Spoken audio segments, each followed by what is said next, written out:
Topic number 5 is, what is the monster? This comes with a link that takes us to YouTube. This sister who's speaking, she's half Nigerian, half Bahamian, by the way.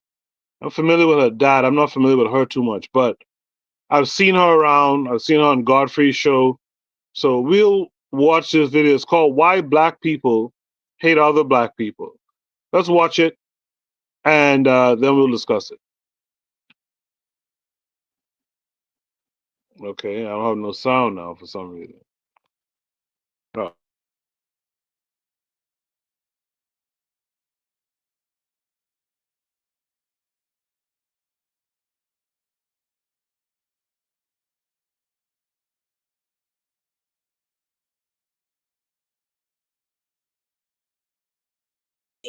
That we did not know slavery.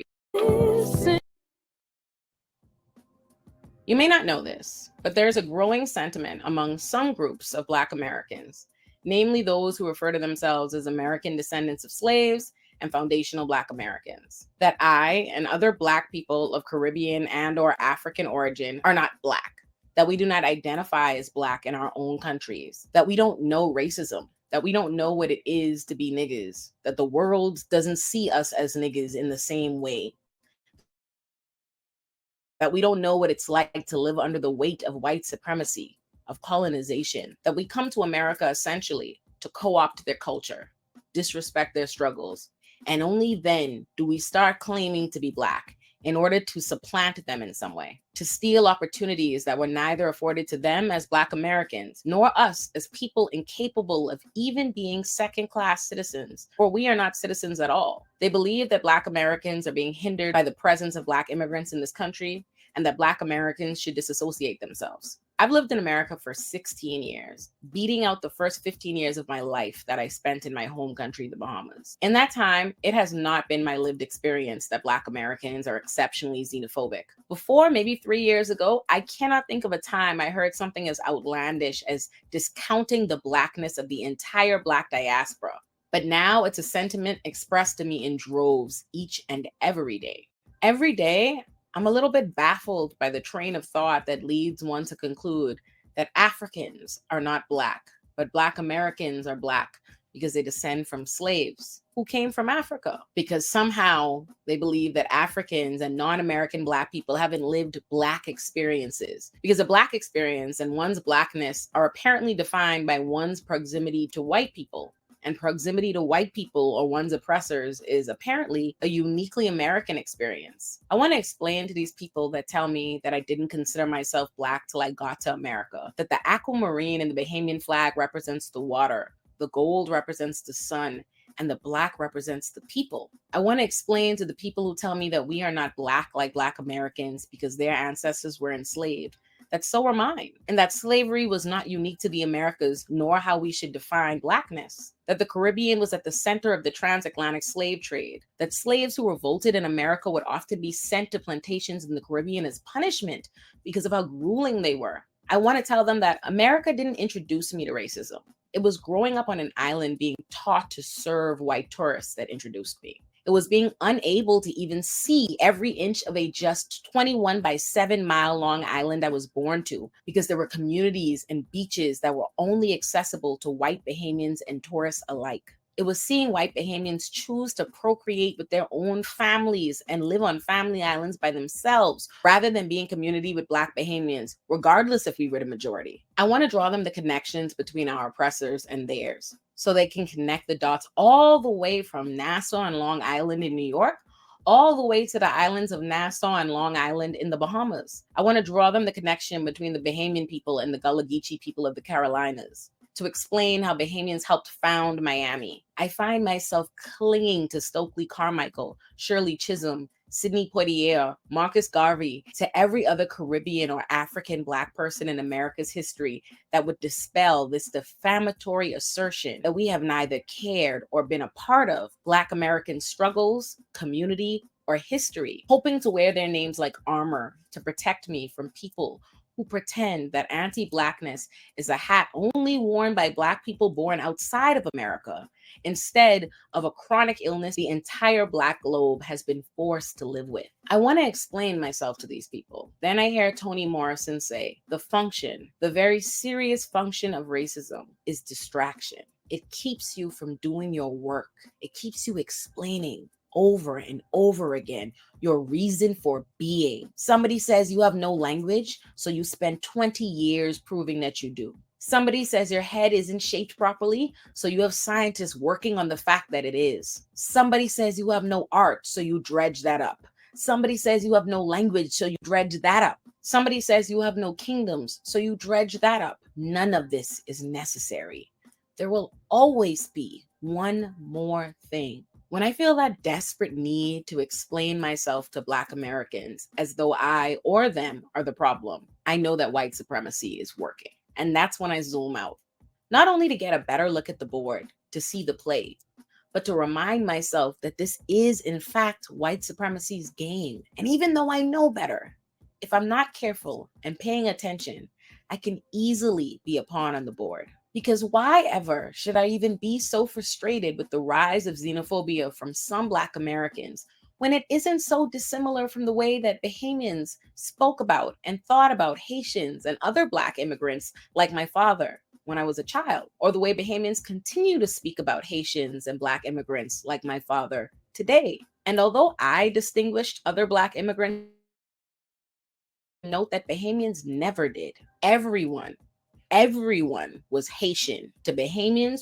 who wanted to communicate to you that you were undesirable. When I was a child in the Bahamas, being Haitian was so commonly understood to be an insult that it was the primary insult on my primary school playground. And I probably heard myself called that more times than I ever heard anyone even attempt to pronounce what they called and continue to call that stupid African name my parents give me. My disbelief at the audacity to render the nationality of the first Black people to fight for and win their independence an insult, something to be ashamed of, is a feeling that never quite leaves me. Although I know I have no business feeling it, because there's nothing unbelievable about the monster or its many heads. In fact, xenophobia was one of the first heads on the monster that ever turned to look at me.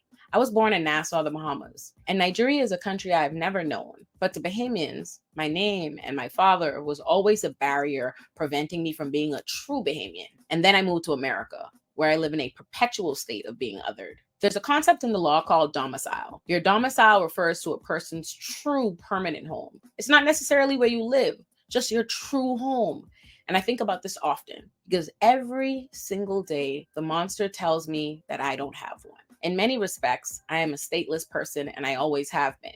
The most effective thing the monster ever did was teach Black people white supremacy. So we would hate ourselves and each other instead of the monster. That way, we would oppress ourselves and each other, even if the monster wasn't around. That's why the textbooks given to me in my Bahamian schools were written by white men to assert white supremacist lies, like Bahamians were lazy, that slavery wasn't that bad in the Bahamas, that we hadn't fought for our independence and had simply been given it because our 700 islands and keys were just suddenly not valuable to the white man who had killed and pillaged to get them, that our soil was not valuable. And it's also why the textbooks in my American schools excluded and continue to exclude, if not ban, Black America's history altogether. Some days I want to scream at people who use the monster against me. I want to choke them with information. But then I ask myself, what's the point of trying to force my history down their throats, knowing that the monster ensured they don't even know their own, much less how ours intertwine? The xenophobia all throughout the diaspora is rooted in ignorance, as much as it's rooted in repressed anger, jealousy, resentment that we haven't been able to direct at the monster responsible, so we direct it at each other. The monster told white Americans to recognize European immigrants as white in order to consolidate more power for the white majority. And then that same monster turned around and told you to cast out Black immigrants, to see them as a threat to your resources, as both responsible for and indifferent to your plight. The monster is deceiving us as it always has, convincing you to believe that the problem is not the very real monster who can't even find the shame to hide, but other Black people. separated from you by nothing other than oceans and fictional borders created by the monster. The monster and I go way back. The problem is that familiarity hasn't made it any easier to beat. And I have spent 31 years watching that monster travel from country to country, getting stronger and stronger. And I am afraid, y'all, but not of the monster. I'm afraid of the inability for my people to see a monster that's been staring at each of us in our eyes, just like it packed all of us onto ships.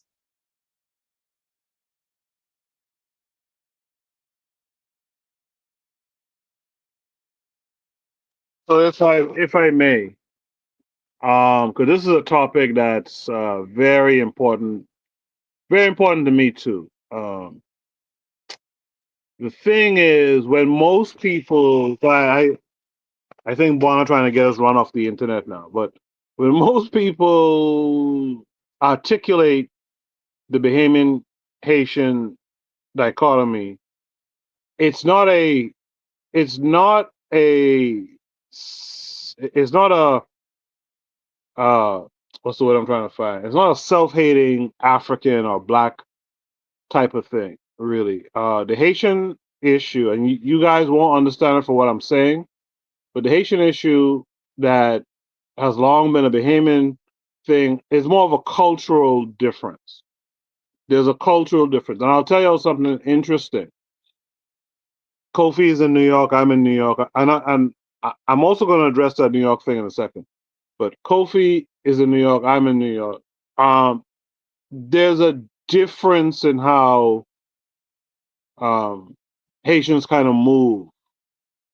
And that's the thing I think people in my homeland don't like. It's not an anti-African or anti-black thing. I just want to make she didn't make that clear, but I want to make that clear. It's a cultural thing, certain social things that happen that people don't particularly like. And if you live in New York, you'll understand what I mean by that. I have good friends in New York here, like Azuliism, who's often on the panel. He's one of my pro-black perspective asks, how do Haitians move like Ozuli? No, it's a social thing. Even Ozuli, I think, will point it out too. As a matter of fact, it's a socialized thing that you know we kind of take on a little bit too much. But it's not an anti-African thing. I just want to make that clear. It's not an anti-African thing. Buana can talk about it more because he's on the line right now. But in my growing up, I could tell you that it's not that we don't respect 1804 or what Haitians did for black folks in the Western Hemisphere. It's not that.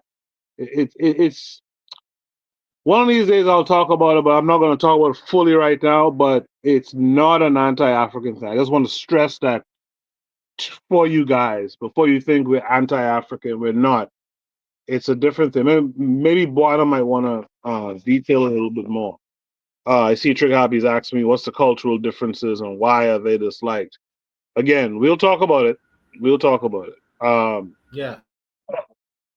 But let me start with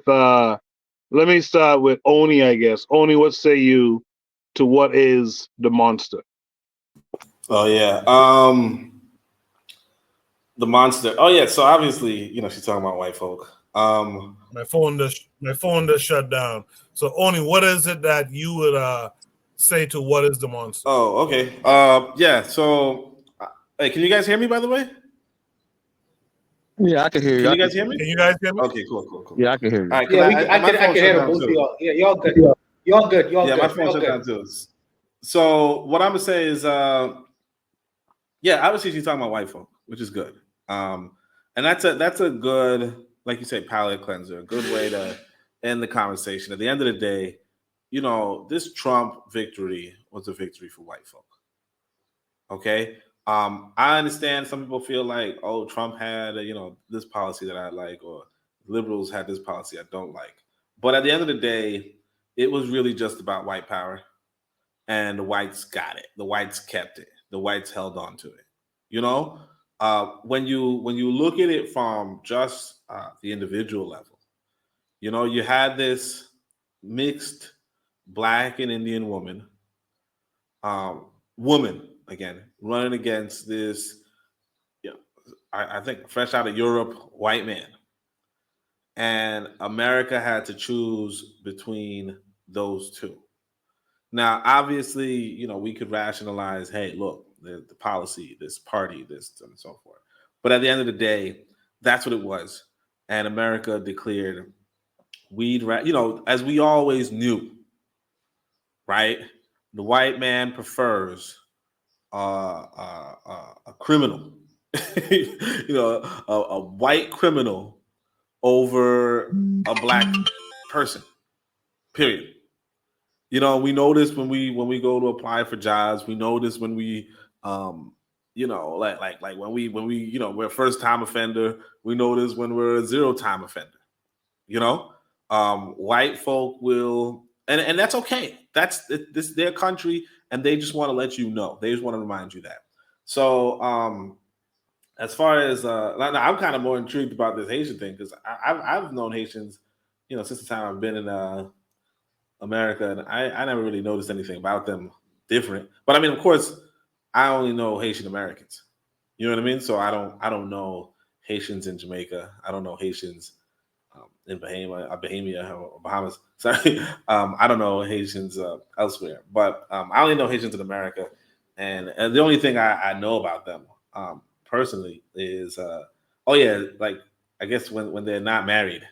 Their parents treat them like kids. I don't know, but I mean they just say that's what we do. But outside of that, and of course they like burned rice. I don't know, that was random too, like Vato.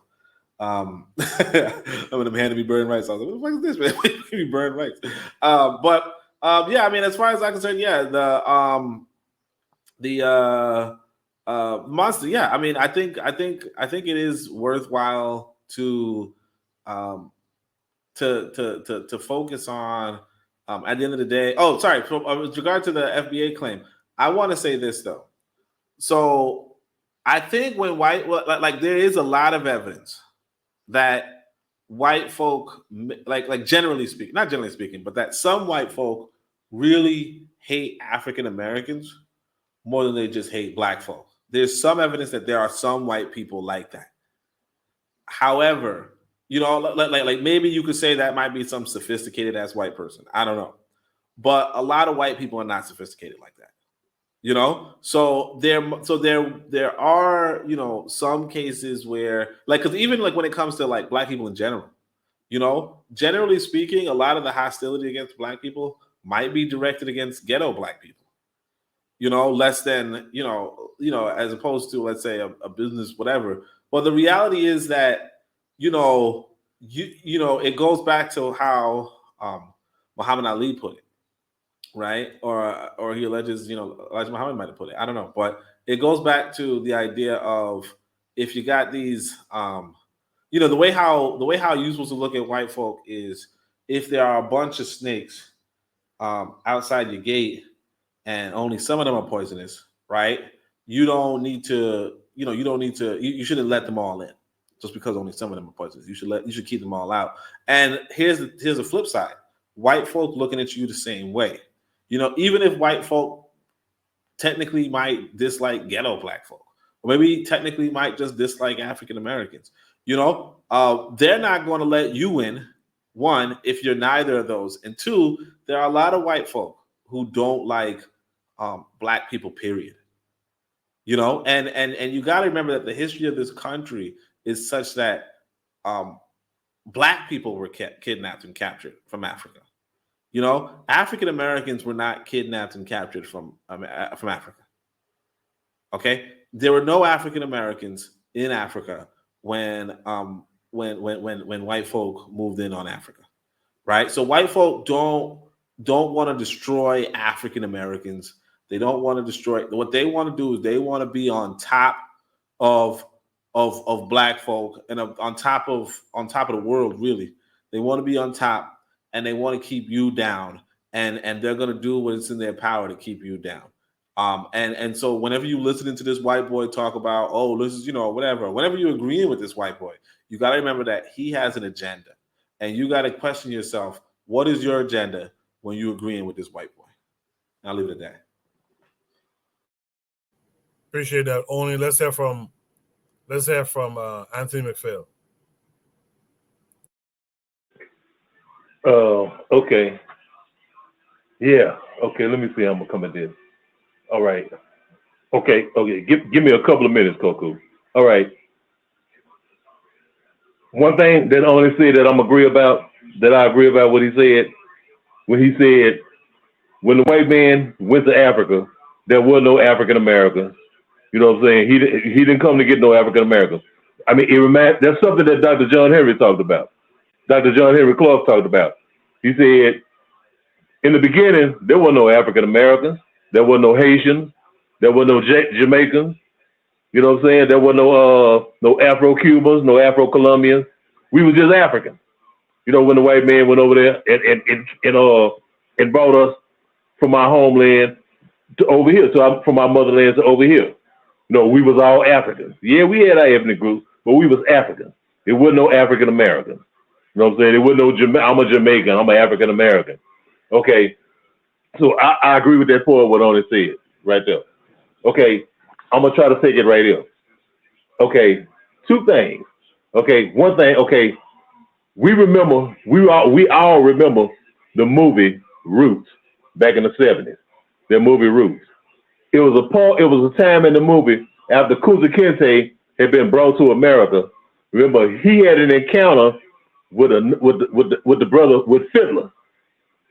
Okay, now Kunta Kinte was still talking that African talk.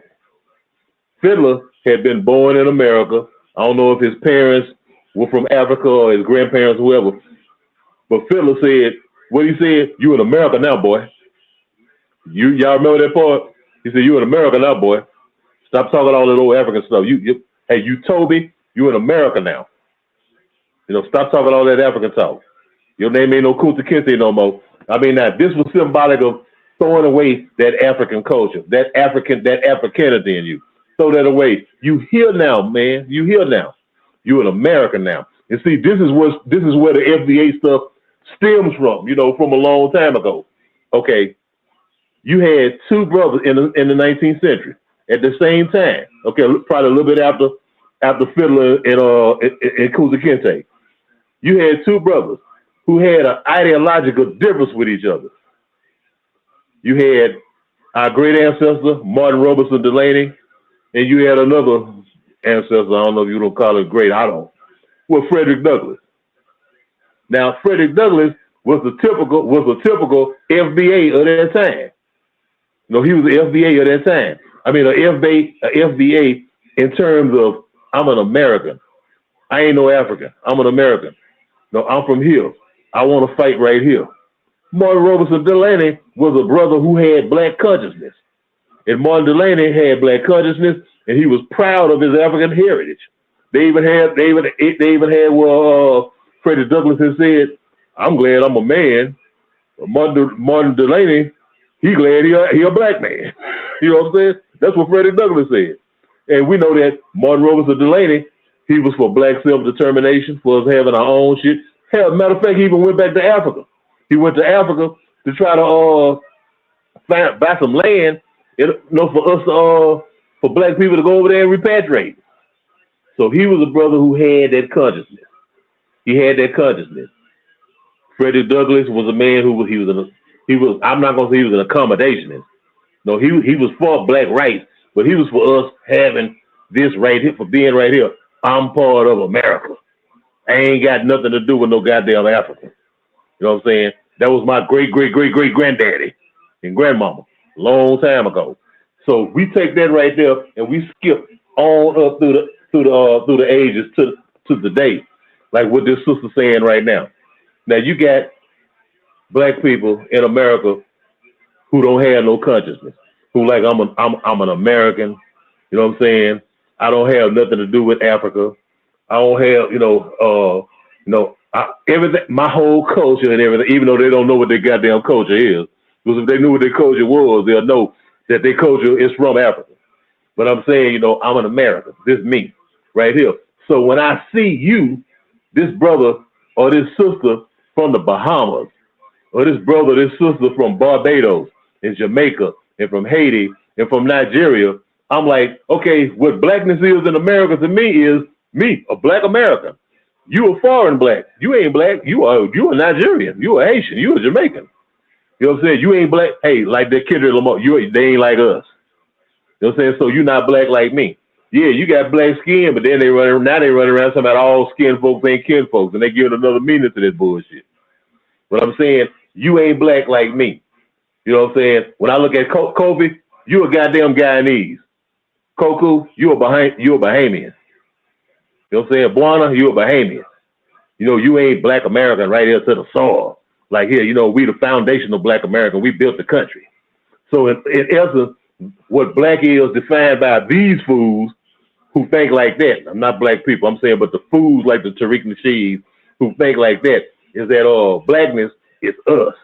You know, blackness is us. You ain't black, you African. I mean, I've seen a video where the brother had this brother, he was in a store. It was a brother, he was an African brother from the continent, and he was a security guard. Now, you know, his job is to watch the goddamn store.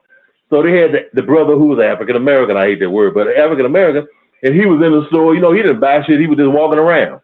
Okay, walking around looking at shit. And all of a sudden the African brother just said, you know, hey man, can I help you? Oh man, why you follow me around? You know, all of those shit there. It ended up the conversation like he said, and the African brother said, hey brother, he called him brother. He said, brother called me brother. He said, man, you ain't black. I'm like looking at, and this dude looked like he was probably from Uganda somewhere. I mean, blacker than black, real black. You know what I'm saying? Plenty melanin. I said, and he said, you ain't black. The brother looked at him and said, man, look at me, I ain't black. No, but you ain't black like me. You know what I'm saying? So some of these Negroes got this thing in their mind that black, you know, is an American thing, like talking about the struggle and all of this old shit, this old bullshit that you hear him talking about. But I'm like, when you talking to a brother from the Caribbean, from Haiti, or from Jamaica, I mean, brother, they went through the same shit. You talking about how we went through slavery and all this shit. Well, brothers and sisters in Jamaica went through slavery. In Haiti went through slavery. In Colombia, Brazil, and all over Central America, South America, Caribbean, all of them went through slavery, and all of them faced racism. We all went through the same goddamn struggle. But see, when you got that lack of education, you know, when you right here in America, remember the first thing they did was to strip your identity. Now, see, a lot of people in the Caribbean or in Central and South America maintain a certain degree of their culture. We have too, but we just don't recognize it. But I mean, they really maintained it in a stronger way. And so, in the Negro mind right here, it's just like, you know, man, no, these people here way different from us. You know, they ain't like us. I mean, it's stupidity. You know, when you somebody like me who know what the real deal is, you know what I'm saying? It's stupidity, and it's a lack of education. I mean, this is like stripping a slave, and I mean a slave, not an enslaved African, but that's a slave mentality. Stripping him of everything he know, down to the bare minimum, and then rebuilding him and fashioning his mind with some bullshit. You know, that you just a nigga. You a Negro. You an American Negro. You know what I'm saying? It don't have nothing to do, you know, and disconnect you with your origin and where you come from. You know what I'm saying? I'm sorry, man. I didn't mean to go on too long, but that's what that is to me, man. I'll knock off right there, bro. No, that's good stuff. You didn't go too long. I appreciate your contribution there, Anthony. Let me hear from Jose next. Yes. What was it again that she called it? The beast or the monster? What The monster. The monster. I think, and your initial question was, what do you think that the monster is? I think the monster is the narrative. The narrative is the monster that she talks about. I must say, she came across like all over the place.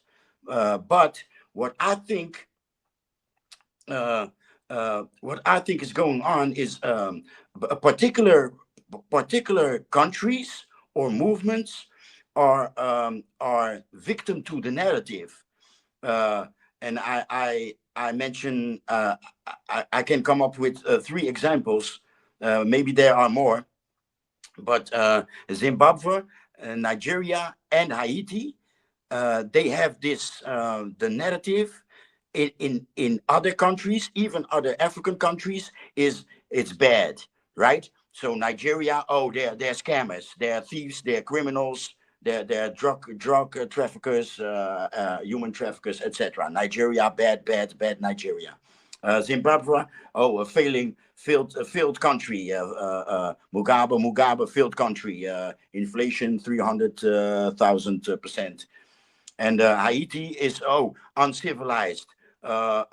Can take care of themselves. Animals, right? Because I see this trend in other countries. I see especially Cape Verde Islands. They are very loud about Nigerians and Haiti. They like to share fights. Uh, uh, um, they like to share among each other the bullshit that the Western narrative likes to share, like gangs, problems, fights in the streets, people chasing each other with machete in the streets, and that type of stuff. And Nigeria, of course, even like innocent people have passed some time in a jail cell more than one day. Like you're coming as a tourist, and the first 3 days is a jail cell. Like what are you coming? You're if you're Nigerian and you come to the Cape Verde Islands, there's a big chance that you get a rough time at the airport. Like you're immediately suspicious. What are you coming to do here? Are you a drug trafficker? Are you a human trafficker? Or are you a scammer? That's the image in for example, my country.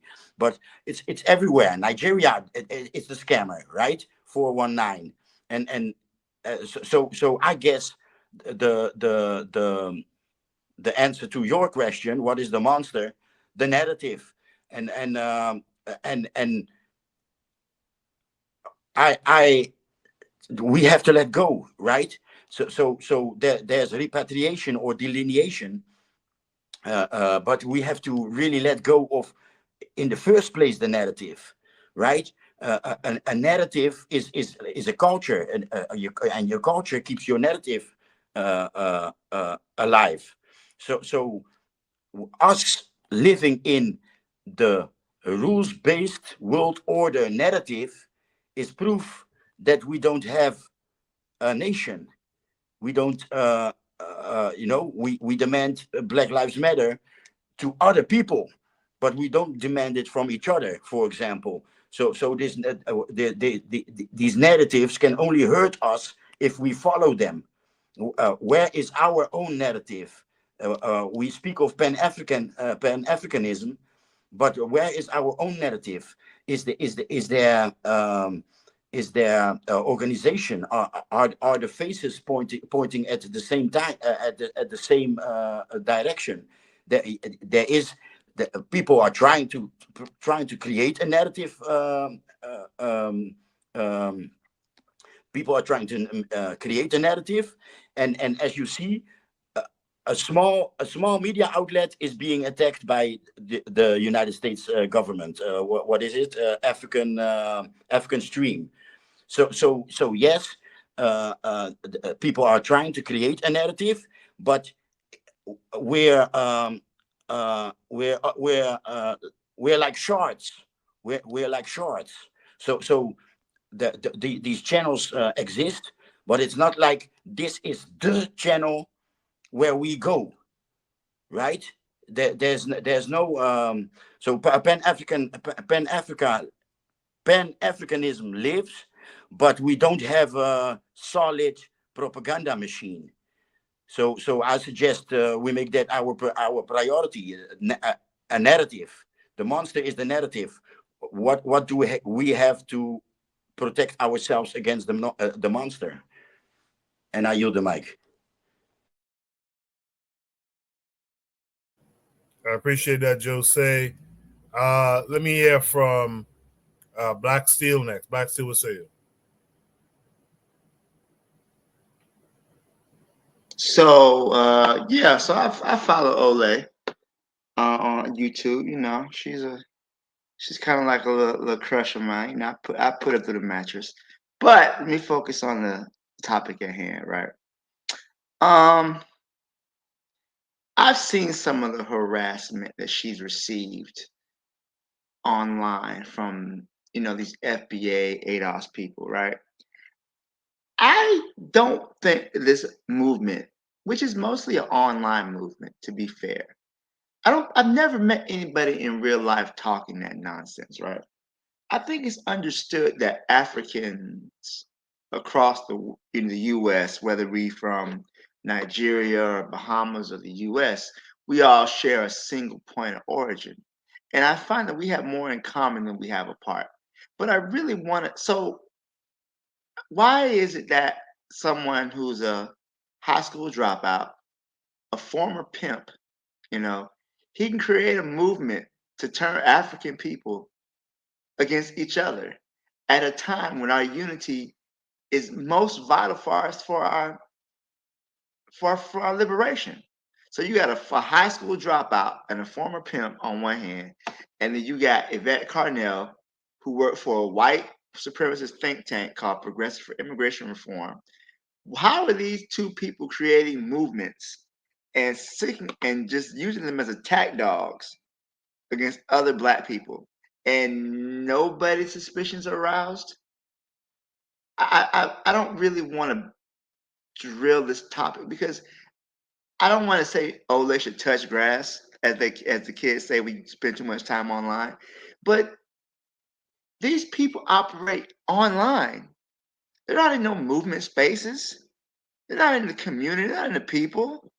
It's a bunch of online clowns led by a grifter, a pimp. Why are we listening? I honestly don't even think this topic deserves the energy that she gave. And I recognize they've been coming at her hard. They've been calling her all type of tethers or whatnot. You know, I can understand that gets frustrated. But I firmly believe that the ties that unite Africans across the diaspora are stronger than the differences we have.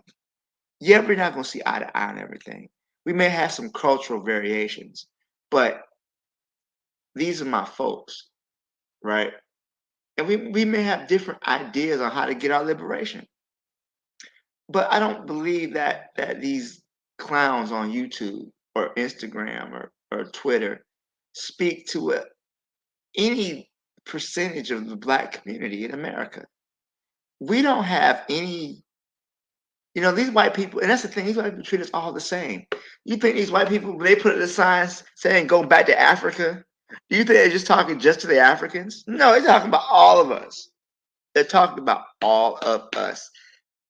There's no FBA. They want to diminish the contributions that black people made. I even heard Tariq Nasheed just come out and say that, hip hop, that DJ Kool Herc had nothing to do with hip hop. And it was just all FBA who created hip hop. And really? So that's historically not, it's documented. But they're willing to overwrite history and to come up with their own narrative because they hate other black people. And I don't think it's something that she should worry her pretty little head about at all. I think this is something that is truly an online movie. These are people you're bitching behind the computer screens. And get this, a lot of these people, they might not even be black. They can flip a random black person's profile picture, and now all of a sudden they use a couple, vernacular terms, and boom, they're a black person. A lot of these people behind these profiles aren't black. Keep that in mind, Ole, before you make a video like this. Other than that, I understand the sentiment. I mean, she ain't married. Is she trigger happy she married? Or can her dude fight? If he can't fight, then she ain't single. She's single for like a sir. Anyways, but if your dude can't fight, you single. But anyways, I'm gorilla pimping right now. But anyways, but no, I don't feel like, to me, I don't feel like these online movements amount to anything, really. Black people are staring down the barrel of a gun right now. We need unity more than we need anything else. These people should be called out for the traitors they are, and let them stay online. I'm not seeing them. We're organizing the community. I'm not seeing no FBA do anything. So I'll leave it there. Thank you. Appreciate that, Black Steel, and I appreciate you hanging out a little overtime with us tonight too. As a matter of fact, Kofi, let's hear from you next. Yeah, I saw this earlier, and she hits the nail on the head on a lot of points.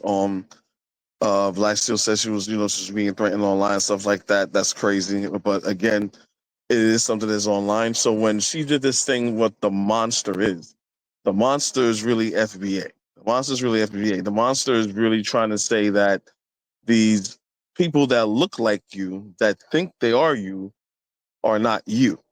Right? So FBA made up this fake boogeyman of what a tether is. So when I go in other spaces on certain shows and things like that, and they want to redefine what it is, and I'll say you cannot redefine what it is when your pimp king Nasheed is the one who defines what that is.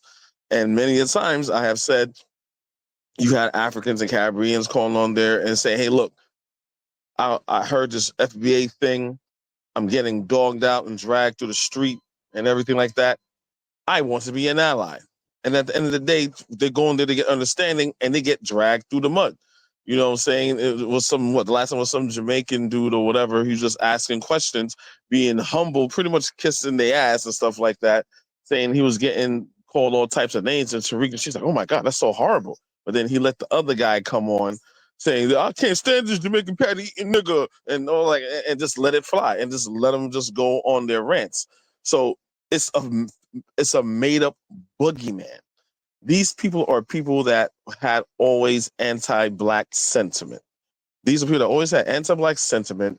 These are people that always just looked at other people, other black people that's not them. These are people that are very insecure, inadequate about who they are and their identity. And Tariq Nasheed created a monster that said that they are after you. And on top of that, you're better than them. And they're jealous of you. So he created this fictional thing playing on people's ignorance and hatred that they have of each other. So I remember on here, I'm in Brooklyn here, they had this I was talking to my friend, and he said, oh yeah, the dude that sells clothes and stuff like that, the African dude or whatever. I was like, yeah. And he came to him because this is the whole thing that she also says in that only Black Americans created on blackness, right? Which is something that the ignorant ones, even the smart ones among us, will say something stupid like that. Again, I've been on panels and they said something as ignorant as that. And they had African. He's like, yeah. He said he saw him. He went in there looking for clothes and stuff like that. And it was, so they have like a little relationship that they have. So when they see each other, they say hi. So he came to him one day and he said, my friend, he's Jamaican. And he was like, yo, what's up, brother? How you doing? And then he looked both ways, was like, you talking to me? He was like, yeah, why wouldn't I be talking to you? We black. He was like, look, man, when I first came to this country and I was talking to a Black American and I said, hey, man, hey, man, hey, brother, and telling him that. He's like, brother, and say, oh, we all African. You know what I'm saying? We black, we all African. Nah, I ain't no African. Nigga, I ain't know. And the dude he said was like ready straight to fight him. Like, who you calling African? So since then, he never calls another black person African or brother like that because he knows that is offensive. So there's something, and I'm not even going to say that's something that's only on the American side. That's something that's just sadly in the diaspora. And I see some resentment also as far as continental Africans. Like I was looking at a show. So if anyone knows about what was happening at the end of World War II, right? Around that time, you still had England still had colonies in the Caribbean. So they say, hey, look, we need to rebuild England and stuff like that. So just like how they did with Panama and the Canal, those asking people from the Caribbean to come build it, you had them saying, hey, come to the UK and rebuild the UK. So then, so that was a migration of Caribbean going into the UK, and then after that, shortly after that, there was a migration of Africans. And I was talking to these guys I saw on a show one time, and you had Africans, continental Africans, saying, "Hey, they're not like us." It's where he went to his African friend's house, and he said, "Don't mess with those slave babies." They were calling the Caribbean people slave babies. The Africans were calling the Caribbeans slave babies, right? So it's enough blame to go all around, and it's this divide where we think that yeah, we all look the same, but we're different. And again, the white man is there is just grinning, rubbing his hands together like Birdman, like perfect. The Willie Lynch chip, the Willie Lynch program is on its way and it's working, right? So that's who the monster is. The monster is really ignorance and misinformation and disunity, right? So I'm pretty much don't want to go on a long rant mimicking what the other brothers said that before me. We just need to get together. This is fake, and we just have to prove our unity through strength. And that's why I love this panel. That's why I love my brother Black Steel, Anthony, Buana, Koku for putting this all together. Because we're gonna show people this is how it's supposed to be. Black before this FBA 80 shit started kicked off. This is how it always was, and this is how it needs to be, right? So I'll just end it right there. Thank you. Appreciate that, Kofi. Thanks for joining us as well. With that said, let me go to Brother Bakari. Brother Bakari has some Haitian in his family. So Bakari, what say you? Everything, man. Look, the monster is the white man, the black man, and the narrative. Listening to this woman talk or speak, I can't remember her name. And then you think about how Haitians have been treated badly everywhere they have gone, everywhere they have been. They get treated badly. They get treated badly by white folk. They treated bad by black folk. So then I understand why Haitian people move the way they move. I heard you talking about how they move, Coco. So I understand why the majority of them move the way they move and why they are standoffish. Because the history of Haitian people dealing with other black people outside of Haiti have not been good. Dealing with white people ain't been good at all. So then there's the narrative that's been spent that the Black American, as they call themselves, or FBA or ADOS or whatever they want to be, they are better than everyone else. I find it strange that you find people. And I had this conversation one time with a Panamanian buddy of mine. Want to have a conversation about which slave was treated worse. I'm like, dude, we were both enslaved. I don't have that conversation. What's your name? And he going to say his name. I say, dude, you think that was your name? You think that was your ancestor's name? I don't have my ancestor's name. We both wearing a damn tag. I don't see how nobody can argue about which slave had it worse. You understand? So I don't know. It's to me, that's the monster. And when I hear people say get together, I asked the question the other day on my panel, and I continue to ask, what does this look like other than just using the word unity? What does it really look like? Because I understand why Haitians, if you really think about it, move how they move, and they're a little standoffish. And I understand why some of our people from the continent will come here and fool around and meet some of those FBA people and ADS and say those are the first ones they meet when they get here. And that's what they are around, let's say for 6-7 months. So then I understand why they don't want to deal, right? So then you have to ask yourself, like, yeah, this panel is good. This panel is cool. But for the most part, but as a whole, what would unity literally, what would unity look like other than saying the word we need to unite? Like Black still hated to him, or he said, oh God. It's okay, it don't bother me. I'm just saying I heard it and laughed. They hate to hear what I got to say, and I'm okay with that. It doesn't bother me. But like, what would unity look like? I know I'm rough around the edges. I speak the way I speak. I'm gonna be who I am. But what would unity look like? If I stand up and say, I hate this white boy the way he's speaking about black folk. He want to hurt black folks, but then you got black folks trying to jump in front of the grenades that I'm throwing at that white boy saying, yeah, but what about the other ones? But this is the one right now that's asking to kill you. Let's get rid of the immediate threat first. No, but what about the other ones that did this in 1980? But no, we got to get rid of it. So what would unity actually look like? And for me, that's a serious question. But the monster is the black, the white, and like Jose said, the narrative. And on that, I yield the mic. I appreciate that, brother Bakari. Last but not least, Bonnie, you've heard everything everyone else had to say. What say you to all of it? Yes, sir. So, Coco and having me go last has put a weight on me because I got to remember all these people. So I can start backwards. So, Brother Bakari say, what would unity look like?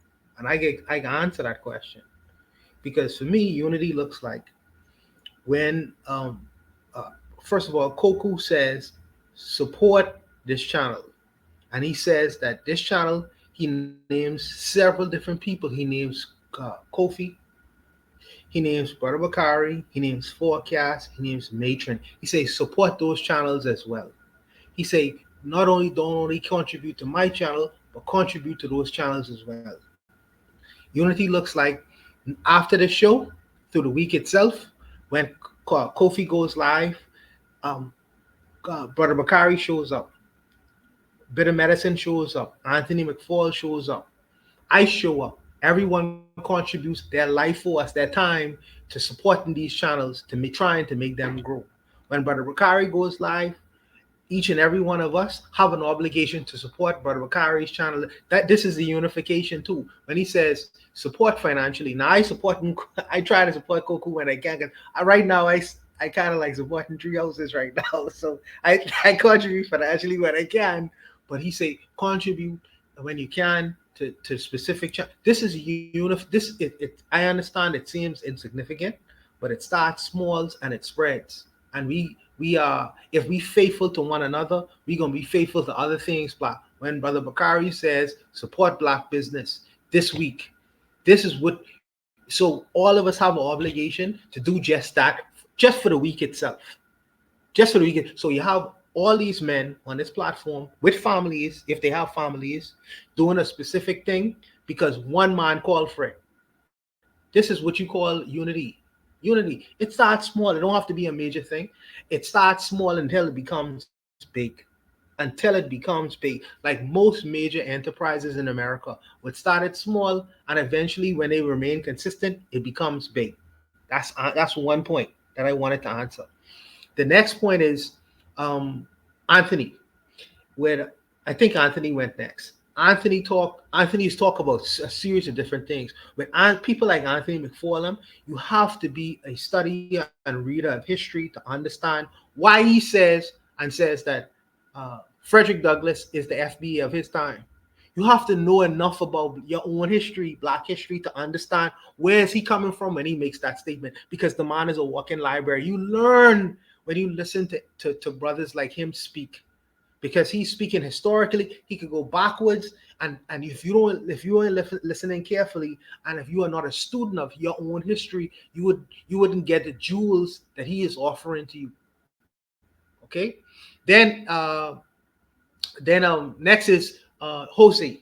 Jose is an interesting character because Jose has an international perspective, and he travels all over the place. So his perspective is a universal one, more so than really a lot of us. So when he talks in terms of Europe, he could talk about extenuously about Europe, then he could talk about extenuously about African things and what happens there. You have to have the air for that to really follow through with what in fact this man is talking about. This is the beauty of the Bitter Medicine podcast because it's extensive. It's extensive, bro.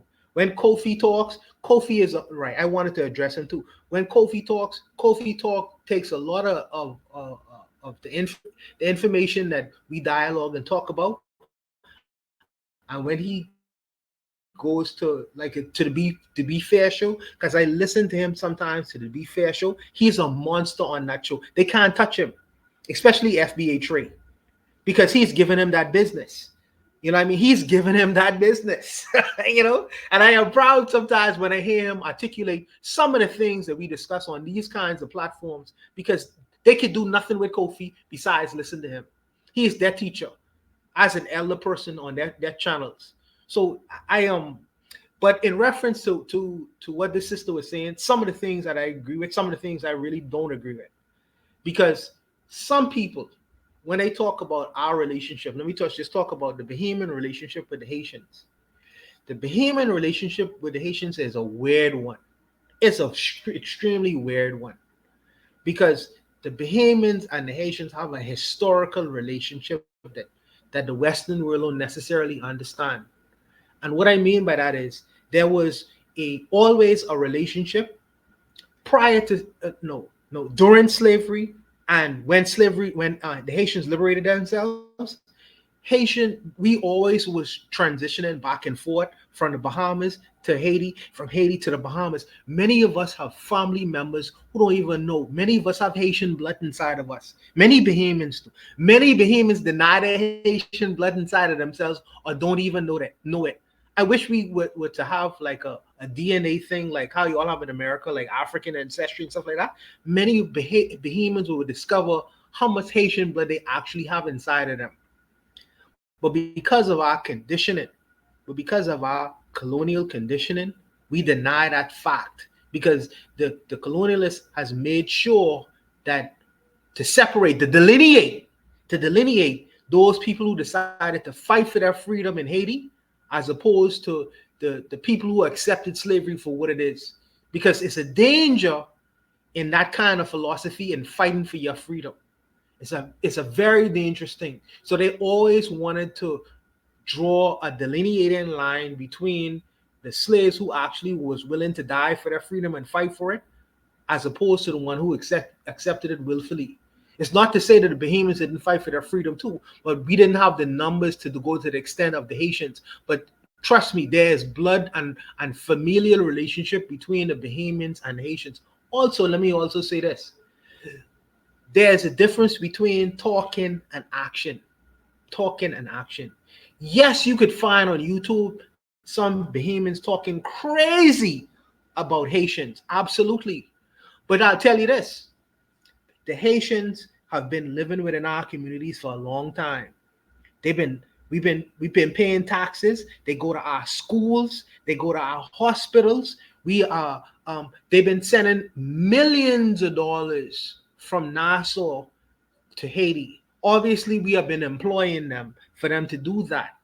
So yes, we talk crazy, but yes, they are still our brothers, and we still have a familial relationship with the Haitian community because we have done so much. The Bahamian tax dollar, we share that with the Haitian people because they live among us. Just the other day, I had to hire somebody, a Haitian person, to do work in my yard. I had to pay him a couple of dollars to do it or whatever. We always had this relationship, an exchange. Is it perfect? Absolutely not. Absolutely not, because there's an unseen hand that comes in our relationship and is causing static between us. But of course, we see one another as brothers. We hate to admit that, but of course, we see one another as brothers. The same way we see African Americans as brothers. or African Americans should see us as brothers too. But there's an unseen hand that comes between our relationships because they don't want that relationship to foster, to develop, and grow fruit, and grow fruit, and grow fruit. And this is something that we have to contend with. This is something that we have to contend with. We'll mend the fences eventually when we decide on our own to break away and truly delineate from the white man completely. And I wait for that day. But until then, this is something that we have to contend with. Until then. But I'll leave it there, Coco, just to be brief. Yes, sir. Yes, sir. I appreciate that. Yeah, there is definitely a lot of Haitian blood running through many Bahamians, and that's a fact. Um, there's schools and stuff. Like I grew up in an area, the primary school next to me is called Stephen Dillett. Stephen Dillett. Stephen Dillett was a Haitian man. You know what I mean? But what happens is we get caught up on some like social differences. And that's the issue. It's not a heritage issue because we all understand that there was a time when Haitians and Bahamians exchanged students uh, in Inagua, which is another island in the deep south of the Bahamas. But it's a modern day, like I said, it's a hygiene issue, believe it or not. And I am so embarrassed by it being a Pan-Africanist and Gavia. I don't even like to talk about it. Because to me, it doesn't really matter. What matters is our unity, our love for one another, etc. This was the palate cleanser. From now on, let's move forward and talk about what it is we got to do to build closer bonds and relationships with each other, what we got to do to look out for one another, etc. Before everyone leaves the panel, I'd like you guys to give you a shout out for the week, your positive shout out or something that happened to you personally during the week. I'm going to just go down the line real quick. I'm going to start with Black Steel. Black Steel, what's your shout out this week? Rest in peace, Tony Todd. He was actually played Candyman. He Yes, died sir. this week. He was 69 years old. So rest in power to him. He was an actor on a lot of different shows. I remember he was on Star Trek a couple times. He was a very prolific actor. So we're losing a lot of greats this year. So rest in peace to him. Appreciate that. Black Steel. Buano, what would you like to shout out this week? Oh yeah, yes sir. Shout out to Quincy Jones and the brother who Black Steel just mentioned. I think that he was in that movie. I can't remember. He was in that horror movie. Yeah, I can't remember the name of it now. Candyman. Candyman. Yeah, Candyman. Yeah, shout out to that brother. Shout out to my African American massive. Think everything is gonna be okay. You all brothers endure a whole lot of bullshit. And unfortunately, y'all gonna endure 4 years of this, man. But y'all gonna come through, smelling like roses, as y'all usually do. And show the world your strength. So, shout out to my African American brothers and sisters. You know what I mean? Just hold down the fort. Y'all will be all right. And if y'all need a place to go, it's always the Caribbean and Africa. I'll leave it there. Thank you for that, Buana. Kofi, what would you like to shout out this week? I just want to shout out to Black people this week. Pretty much they showed out, they did what they had to do, and pretty much, right now, this shows that we need each other now more than ever, and we'll be able to do that. We'll be able to do that. I hope this is a spark. I was always a person of the philosophy, unfortunately, that again, like in 2001, I was like, yo, what's wrong with Black people? Why are Black people in the situation that it is? And as something as horrific, I'm not wishing this to happen to us, but something as horrific as slavery has led us to this, something horrific is going to have to snap us out of this. And hopefully this is the wake-up call, and this fake diaspora wars will come to an end. Everyone will see the Tariq Nasheed hand that was covering for Donald Trump, making fun of a Black woman, and hopefully that will just expose people, expose them for the fraud that he is. And again, shout out to Black people, and we're gonna be all right. And again, thanks Koku for putting this together. This was a good show, and peace to the brothers out on the panel. Thanks for hanging with us so late, Kofi. Thank you for that. Joseph, what would you like to shout out this week? I have shout outs, but they are not connected to our causes. So I'll keep them to myself. I haven't been paying attention. Yeah, the elections, but I'm a third person, and to me it was entertainment. I'm sorry, but I don't know, man. Shout out to you. Shout out to the panel. Shout out to the chat. Shout out to black people.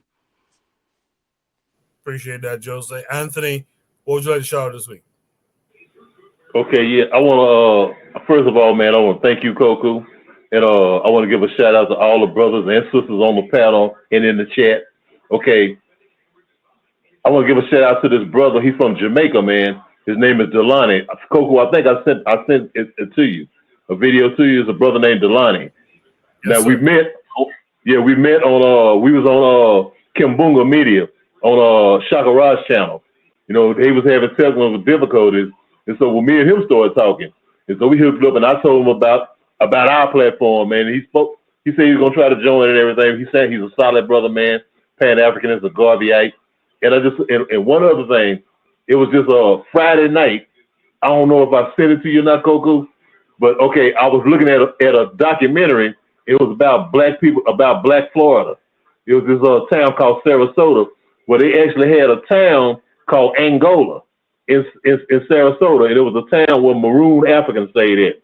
No Africans who had escaped from slavery in Georgia and other parts of like Carolina, and they moved there and they had a community called Angola. And it was there from the 1770s to the 1820s, early 1820s, when Andrew Jackson came out and destroyed it. Well, they had when they came down and made war and destroyed it, some of the black people escaped and moved from there. They moved from that area down into southern Florida, and they escaped and they went to the Bahamas. And the British made a document. They documented their names and everything, and they went to, guess where? Andros Island. I was thinking about what you said about about Border. So I'm saying Border might be an FBA.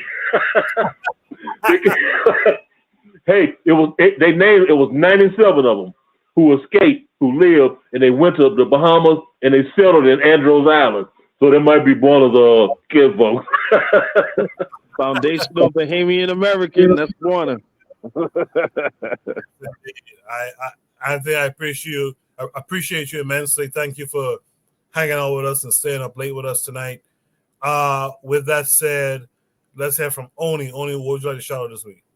I want to shout out Garvey. Garvey told us be black, buy black, think black, and everything else will take care of itself. Honestly, I didn't buy black yesterday. For some reason, somebody convinced me to get Indian food, and I'm suffering. So, shout out to Garvey for giving us that wisdom. And when you disregard wisdom, you pay. And I appreciate paying for. I appreciate consequences for going against the code. So yeah, shout out to Garvey. That's it. And shout out to you too for being here. I know it's late where you are, for you and Jose. So shout out to you guys.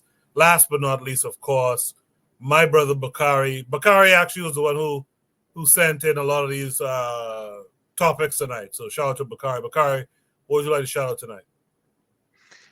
I just want to give a shout out to black folk who really sick of this and who really ready to organize. I know we use unity all the time, and organize is a word that we don't use as much.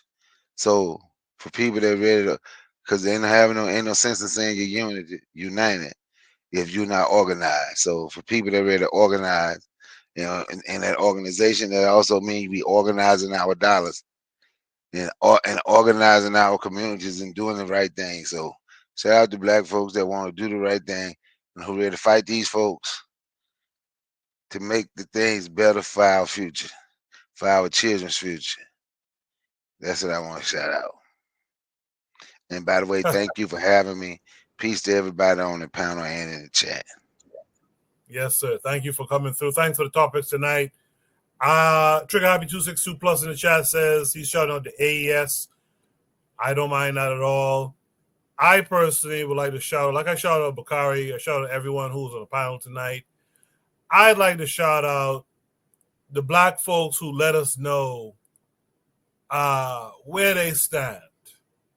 The black folks who let us know who to avoid when we're talking about getting organized. I want to also say that in 2025, I want to work more on a better platform for us to broadcast from. And number two, I want to work on us uniting or coming together more so. So for those of you in New York, like Kofi is in New York, I'm in New York, I think Provide Triggers for Evolution is in New York. Whoever else is in New York, hit me up.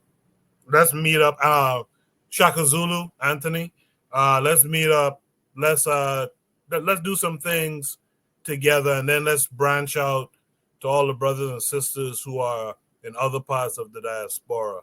But thanks to those black folks who let us know where they stand. We'll be back next week. Until then, you guys be good. I'll see you guys next week, Saturday night, 8 to 11 p.m. Until then, peace. Peace, everybody.